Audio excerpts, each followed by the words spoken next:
सुप्रभात जैन साथियों। जैसे कि कल आपने देखा होगा अपना जो कॉन्स्टिट्यूशन का पार्ट चल रहा था। कॉन्स्टिट्यूशन में मैंने आपको थोड़ा सा बेसिक समझाने की कोशिश की, जैसे कि पॉलिटिक्स, पॉलिटिकल साइंस, कॉन्स्टिट्यूशन, उसका इम्पोर्टेंस एंड क्लासिफिकेशन के बारे में। आज जो अपन पढ़ेंगे संविधान में संविधान का विकास।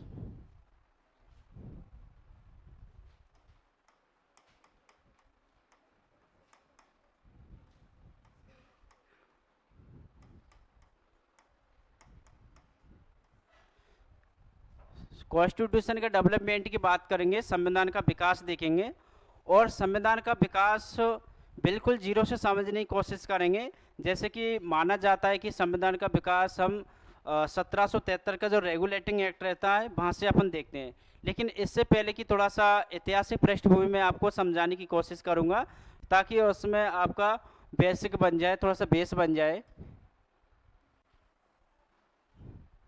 अपन पढ़ते हैं संविधान का जो विकास है ना, इसको 2 पार्ट्स में आप डिवाइड कीजिए।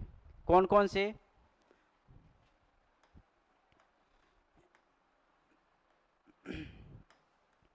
कंपनी का शासन पहला, दूसरा करोगे आप ताज का शासन, इसी को अपन बोलते हैं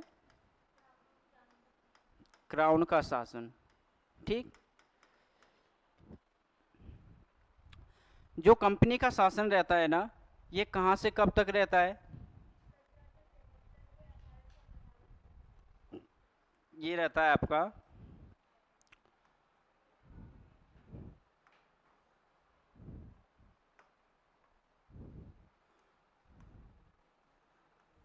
1600 ईस्वी से लेकर 1765। ठीक है।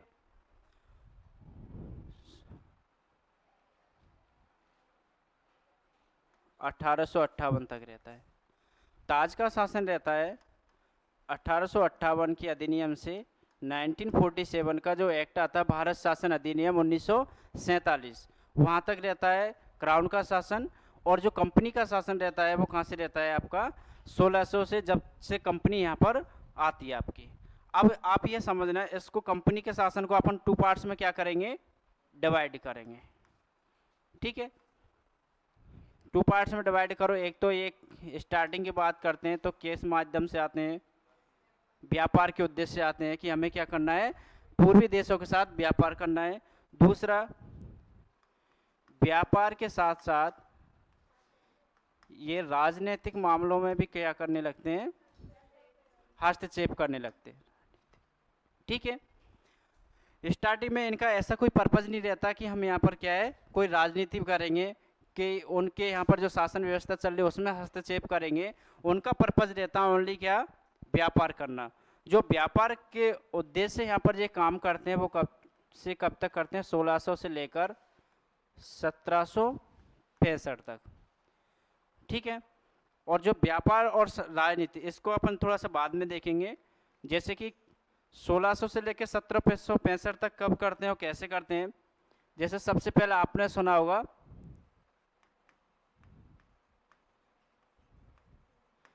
बक्सर का युद्ध, देखा होगा सभी ने। झूठ बोल रहे हो, किसी ने नहीं देखा है ना, पढ़ा है। 1757 में होता है। ठीक है। और सॉरी, पहला प्लासी डालेंगे आप, है ना। प्लासी का युद्ध होता है 1770 में और बक्सर का युद्ध होता है 64 में। ठीक है। उसके बाद में 1765, ठीक है, 1765 में इलाहाबाद की संधि होती है। ठीक है। इसको अपन अभी जस्ट डिटेल्स में देखेंगे। बैटल ऑफ बक्सर और बैटल ऑफ प्लासी के बाद में इलाहाबाद की संधि होती है 1765 में। और जब ये संधि होती है, इस समय पर क्या किया जाता है कि बंगाल, बिहार और उड़ीसा तीनों की जो अपन राजस्व की बात की जाती है, ये इस पर अधिकार किसका हो जाता है, ब्रिटिशों का हो जाता है। ठीक है।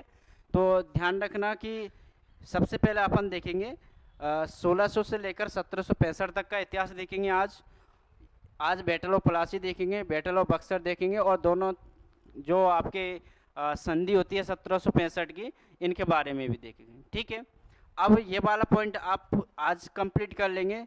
दूसरा, जो कंपनी व्यापार और राजनीतिक मामलों में इंटरफेयर करती है वो कब से लेकर कब तक करती है? 1765 से लेकर 1800, वेरी गुड, है ना। 1765 से लेकर 1858 तक कंपनी व्यापार भी करेगी और यहाँ पर राजनीतिक मामलों में भी हस्तक्षेप करेगी। ठीक है, अब यहाँ पर क्या किया जाता है कि कंपनी यहाँ पर तो किस तरह से शासन कर रही है यहाँ पर भारत में? प्रत्यक्ष रूप से। ठीक है, और अप्रत्यक्ष रूप से ब्रिटिश पार्लियामेंट वहाँ पर क्या है? मदद करती है उनकी।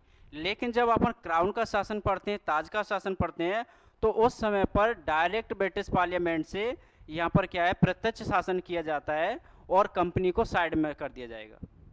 राइट, तो यहाँ पर अपन सबसे पहले जब व्यापार और राजनीतिक मामलों का देखेंगे ना, तो 1773 के रेगुलेटिंग एक्ट से कहाँ तक देखेंगे आप लोग? 1853 के भारत परिषद अधिनियम तक देखेंगे। राइट, और यहाँ पर अपन 1858 के एक्ट से लेकर 1947 तक देखेंगे। ठीक है, तो ये सारी चीज़ें मैंने पहले आपको नोट करा दी है, अब मुझे डबल नोट कराने की आपको ज़रूरत नहीं है। अब अपन डायरेक्ट टॉपिक स्टार्ट करते हैं, कहाँ से? इस वाले को। ठीक है, करें शुरुआत, है ना, क्योंकि इसमें अगर मैं लिखाऊं आपको 1773 से और 1853 तक, ये पहले भी नोट कर चुके हैं, कोई फ़ायदा नहीं है उसका, है ना, आप लोगों के पास लिखा हुआ है। और यहाँ पर 1858 से 1947 तक लिखा है, तो उससे भी कोई फ़ायदा नहीं, ये भी आपके पास नोट करा हुआ है। फिर भी मैं आपको मौखिक रूप से बता देता हूँ ताकि आपको एक बार रिकॉल हो जाएगा। बताएं मुझे, सबसे पहले 1773 के बाद में कौन सा एक्ट आता है? 1781 का एक्ट ऑफ सेटलमेंट, बंदोबस्त कानून बोलते हैं जिसे, है ना। 1781 के बाद में 1784 का आता है, जिसे अपन पिट्स इंडिया एक्ट बोलते हैं, जिसमें पिट्स कौन रहते हैं? ब्रिटेन प्राइम मिनिस्टर रहते हैं। 1784 के बाद में आता है आपका 1793 का। अब ध्यान रखना, 1793 से चार्टर स्टार्ट हो जाते हैं। 1793 के बाद में 1813, 1813 से 1833, 1833 से 1853। जब भी आपका चार्टर आएगा तो ये मान के चलिए कि आप उसमें 20 साल प्लस कर लीजिएगा, ज़्यादा आपको याद रखना नहीं पड़ेगा। 1853 के बाद में फिर क्राउन के शासन पढ़ते हैं अपन, तो पहला कौन सा आता है आपका? भारत परिषद अधिनियम आता है, 1858 का रहता है। 1858 के बाद 1861 का आता है। 61 के बाद में हम पढ़ते हैं डायरेक्ट 1909। ठीक है, 1909 को किस नाम से जानते हैं हम? मार्ले मिंटो सुधार से। ठीक है, जिसमें मार्ले कौन रहते हैं? सचिव, और मिंटो कौन रहते हैं? वायसराय। ध्यान रखना, जो मिंटो रहते हैं यहाँ पर सेकंड मिंटो रहते हैं। मिंटो इससे पहले एक और भी आ जाते हैं, हिस्ट्री में पढ़ते हैं अपन। मिंटो सेकंड रहते हैं, और मिंटो को यहाँ पर सांप्रदायिक निर्वाचन का जनक भी कहा जाता है। ठीक है, जैसे अपन पढ़ते हैं ना कि मार्ले मिंटो सुधार में पहली बार मुस्लिम समुदाय को क्या किया जाता है? अलग किया जाता है सांप्रदायिक आधार पर। ठीक है, तो मार्ले जो मिंटो रहते हैं, इसमें मिंटो है, उसे सांप्रदायिक निर्वाचन का जनक कहा जाता है। और मिंटो फर्स्ट नहीं रहते हैं यहाँ पर, मिंटो सेकंड रहते हैं। कई बार एग्जामिनर फंसा देता हमें, बताइए निम्नलिखित में से सांप्रदायिक निर्वाचन का जनक किसे कहा जाता है? मिंटो फर्स्ट, मिंटो सेकंड, दोनों, निम्न से कोई नहीं, तो हमें याद रखना मिंटो सेकंड। सांप्रदायिक निर्वाचन 1909 के बाद में अपन पढ़ते हैं 1919 का मॉन्टेगू चेम्सफोर्ड पढ़ते हैं। ठीक है, जिसमें मॉन्टेगू कौन रहते हैं? सचिव, और चेम्सफोर्ड वायसराय। इसी प्रकार से एक और पढ़ते हैं अपन गवर्नमेंट ऑफ इंडिया एक्ट 1935 और स्वतंत्र भारत का अधिनियम 1947। तो इनको अपन कालानुक्रम क्रम अनुसार क्या करेंगे? अध्ययन करेंगे। इससे पहले की ये घटना हुई थी उनको आज अपन कंप्लीट कर लेते हैं। ठीक है,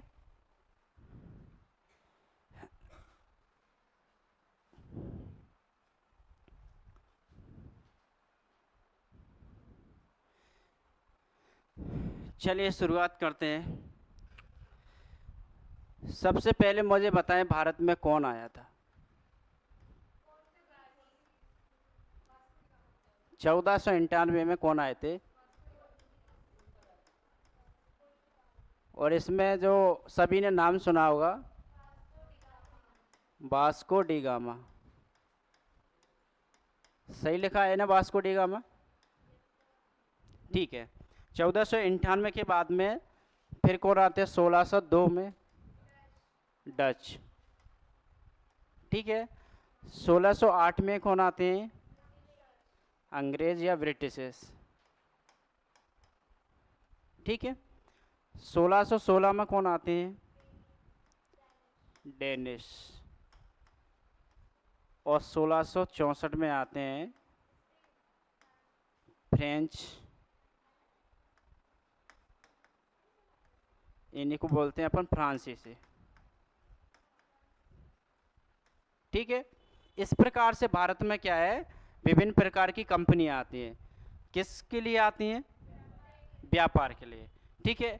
तो यहाँ पर अपन को सारी की सारी जितनी भी कंपनियां दी हुई है ना, इनको पढ़ाएंगे आपके विष्णु सर। ठीक है। इतिहास में जब आप मॉडर्न हिस्ट्री पढ़ोगे उसमें सारी ये कंपनियां आती हैं, पूरी डिटेल से आप अध्ययन करोगे। मैं सिर्फ यहाँ पर एक कंपनी के बारे में जिक्र करूँगा, वो कौन सी है? ब्रिटिश ईस्ट इंडिया कंपनी 1608 वाली। ठीक है। इसके बारे में अपन क्या है पढ़ेंगे। बाकी का जितने भी व्यापार करने कंपनियां आती हैं वो आप मॉडर्न हिस्ट्री में पढ़ेंगे, और मॉडर्न हिस्ट्री आपको विष्णु सर पढ़ाएंगे। राइट। तो जितनी भी कंपनियां आती हैं भारत में व्यापार के उद्देश्य से, तो इसमें से एक कंपनी कौन सी रहती है आपकी? East India company. पढ़ते हैं अपन। चलिए, तो है ना। तो जैसे पुर्तगाली व्यापार करते हैं यहाँ पर, डच वगैरह व्यापार करते हैं, तो ब्रिटिशर्स को लगा था, अंग्रेजों को लगा था कि हम भी भारतीय या फिर पूर्वी देशों के साथ में व्यापार करना चाहते हैं। पूर्वी देश जैसे कि अगर मैप में देखोगे ना आप यूरोप में, तो यूरोप से इंडिया वाले, ये इंडोनेशिया या अपना आसियान, ये पढ़ते हैं, ये सारे किस में आ जाते हैं? पूर्वी देश में आ जाते हैं। तो अंग्रेजों को लगता कि हमें भी पूर्वी देशों के साथ क्या करना चाहिए? व्यापार करना चाहिए। ठीक है। तो होता क्या है, 217 व्यापारी, ठीक है, प्लान बनाते हैं कि हमें भी क्या है, पूर्वी देशों के साथ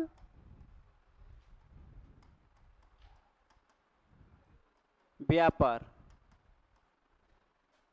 करना चाहिए। ठीक है।